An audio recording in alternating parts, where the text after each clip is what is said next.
부부는 무엇으로 사는가? 옛 사람들의 정서가 고스란히 담겨있는 민요 중에는 부부요라는 노래도 있습니다.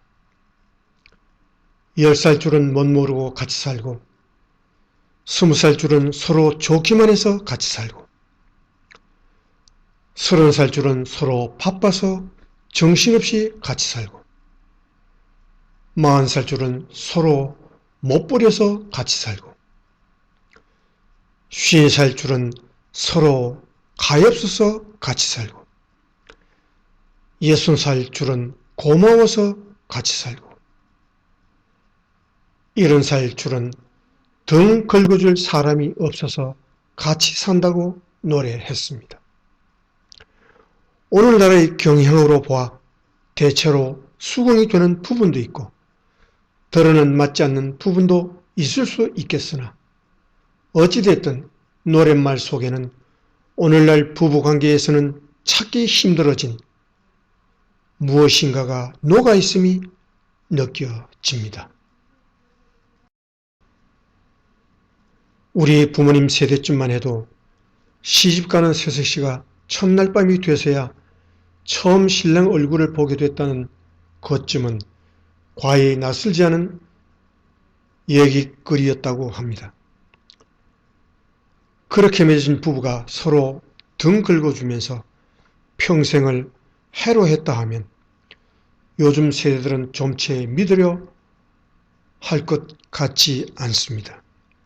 서로 다른 환경에서 태어나서 자란 남녀가 부부로 만나 살다 보면 처음 그저 좋기만 해서 같이 살던 신혼의 단꿈은 짧기만 해서 얼마 안 돼 무지갯빛 환상은 사라져가고 서로의 못난 부분만 눈에 보이게 마련입니다.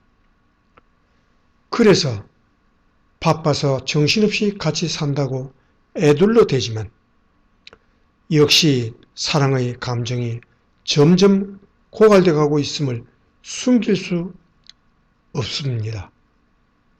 그렇듯 젊은 시절의 무지갯빛 황홀한 사랑의 감정이 고갈된 뒤에도 여전히 부부로서 한 길을 걷게 한 힘은 무엇이었을까요? 남녀간의 사랑엔 애라는 사랑의 감정과 함께 정이라는 또 하나의 사랑의 감정이 존재합니다. 부부가 함께 살아가는 동안 애라는 사랑의 감정은 점점 고갈돼 가지만 또 다른 정이라는 사랑의 감정은 점점 두텁게 쌓여가게 마련입니다.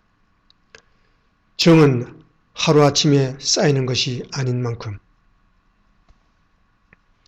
격정적이지도 않고 화려하지도 못합니다. 그래서 활활 타오르는 장작불 같은 정념이 애라면 타고남은 잿 무덤 속에 숨어있는 엉건한 불길이 바로 정인 것입니다. 애라는 사랑의 불꽃은 짧은 수명을 다하고 사그라지지만 정이라는 사랑의 불길은 땅속의 용암처럼 엉건한 열기를 뿜으며 언제까지나 생명을 이어갑니다. 또한 정이라는 사랑의 감정은 여간해서는 밖으로 모습을 드러내지 않습니다. 혹시는 연민의 모습으로, 때로는 미움과 원망의 모습으로, 그리고 심지어는 고통의 모습으로 어슴풀에 드러나는 게 전부입니다. 그래서 부부가 함께 오래 살다 보면 고운 정, 미운 정에 더해 온갖 정이 함께 쌓여져만 갔을 것입니다. 옛 어른들은 갈라쓴다는 의미로 정을 뗀다고 표현했습니다.